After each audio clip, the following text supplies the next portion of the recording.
Assalamualaikum warahmatullahi wabarakatuh. Perkenalkan, nama saya Desi dan Safira dari kelas 2 TM Aceh.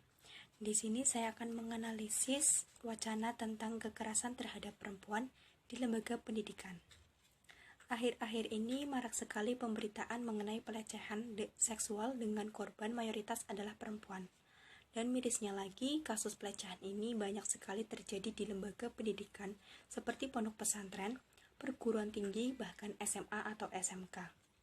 Menurut Komnas Perempuan dalam catatan tahunan dari tahun 2015 sampai 2021 menunjukkan bahwa perguruan tinggi adalah lembaga pendidikan dengan kekerasan terhadap perempuan terbanyak. Hal itu diungkapkan oleh Alimatul Kiptiah, salah satu anggota Komnas Perempuan dalam konferensi pers virtual Komnas Perempuan pada Selasa 23 Maret 2022. Dalam paparnya yang disajikan, perguruan tinggi menempati urutan pertama kekerasan berbasis gender terhadap perempuan hingga 35%, disusul pesantren 16%, selanjutnya SMA atau SMK 15%. Kekerasan ini didominasi dengan kekerasan seksual, sedangkan kekerasan seksual di lembaga pendidikan disebut menempati urutan pertama yakni 87,91%. Terkait catatan tahunan Komnas Perempuan, selama periode 2015 hingga 2021, jumlah kasus kekerasan yang dilaporkan kepada lembaga layanan maupun Komnas Perempuan bahkan hampir 50.000 laporan. Tentunya kondisi ini sangat memprihatinkan, apalagi kasus ini terjadi di lingkungan pendidikan yang mana seharusnya lingkungan pendidikan ini menjadi tempat yang aman dan nyaman untuk belajar. Lalu sebenarnya apa penyebab terjadinya pelecehan seksual di lingkungan pendidikan?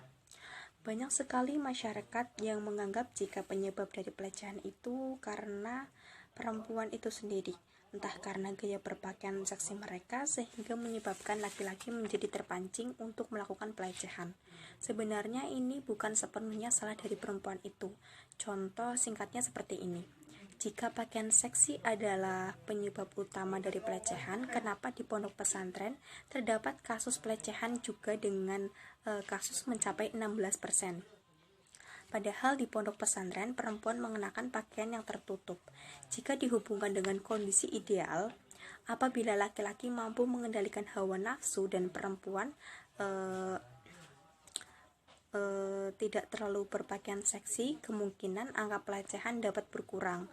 Perempuan juga harus bisa menjaga pergaulan mereka agar tidak terjerumus pada hal-hal yang kurang baik. Penanggulangan atau pencegahan terhadap kasus pelecehan di lembaga pendidikan. Dari pemerintah sendiri sudah merancang program yakni melakukan investigasi di semua satuan pendidikan. Pemerintah juga menjalin kerjasama dengan Komisi Perlindungan Anak Indonesia atau KPAI, aparat kepolisian, dan pihak terkait lainnya.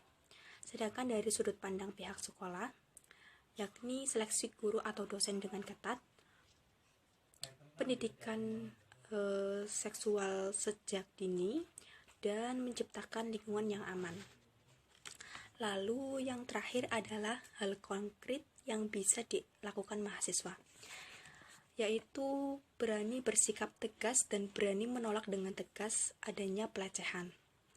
Yang kedua, ikut bersuara dalam menyampaikan kampanye